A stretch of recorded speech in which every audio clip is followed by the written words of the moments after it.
હું વીણા પંચા. હું મારું ઘર છોડીને મારા 2 બાળકોને લઈને એકલી રહું છું.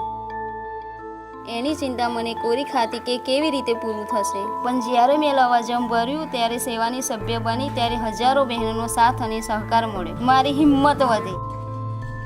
મેં સિલાઈ મશીન વસાવી, એના પર હું કામ પણ કરતી અને મારું ઘર પણ ચલાવતી. ધીમે ધીમે મેં સેવામાંથી તાલીમો લીધી અને હું તૈયાર થઈ. આજે હું માસ્ટર ટ્રેનર છું અને હજારો બહેનોને તાલીમ આપું છું.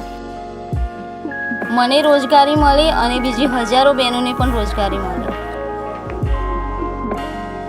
સેવા સંગઠન જિંદાબાદ.